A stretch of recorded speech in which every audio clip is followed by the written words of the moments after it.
আজকে ইসলাম শাহজাহান ভাষাকে মরহুম শাহজাহান হাওলাদার সুজন ভাইয়ের আমরা দুঃখের সাথে বলতে হয় এই বৃষ্টির কারণে আমাদের একটু অনুষ্ঠানে বিঘ্ন ঘটেছে।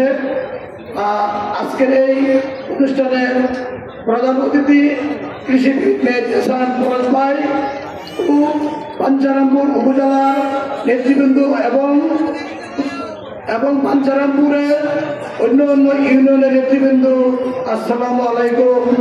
আমরা আজকে অনেক কিছু বলার ছিল, কিন্তু দুঃখের বিষয় এখন আমাদের হাতে খুবই অল্প সময় সময় দিয়েছে মাত্র 1 মিনিট। আমার বেশি কিছু বলার নাই। আমার নেতা কৃষিবিদ এহসান পলাশ ভাই আমাদের এই মাঠে ওনা আমাদের জন্য কিছু ওয়াদা করবে, ওনা আমাদের জন্য কি কি করবে এই দাবি আমার ওনার কাছে থাকবে। আমার প্রথম প্রশ্ন, ওনার যদি সংসদ সদস্য হতে পারে আমার শাহজাহান হাওলাদার সুজন ভাই বিচারটা কিভাবে করবে এই মাঠে ওনার প্রতিশ্রুতি দিতে হবে। সাবেক এমপি সাহেব 5 বছর ক্ষমতা ছিল, কিন্তু বিচারটা করতে পারে নাই এবং এখনো বলতেছে বিচার করবে। কতটুকু বিচার করবে এটা আপনারা ভালোভাবে বুঝতে পারেন।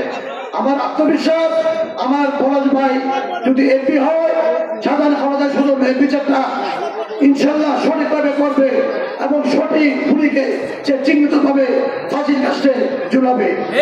আর আমার এই সুজন ভাইয়ের কলেজের জন্য আমার এমপি আমার সংসদ সদস্য যদি পলাশ ভাই হতে পারে, প্রায় এই কলেজের জন্য কি করবে এই প্রতিশ্রুতি আমাদেরকে দিতে হবে।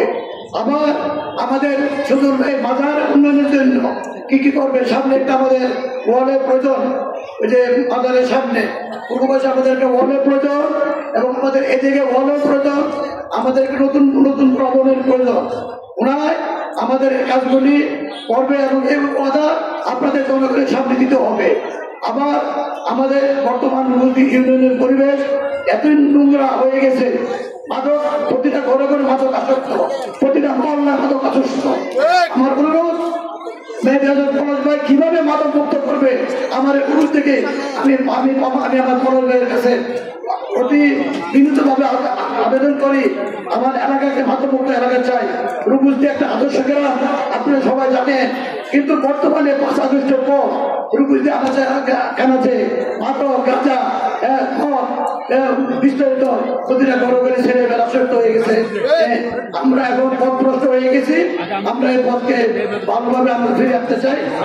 এই বলে আমার বক্তব্য শেষ করি এবং আমাদের জন্য পলাশ ভাই কি কি করবে আজকে এই সবার সামনে ওয়াদা করে যেতে হবে।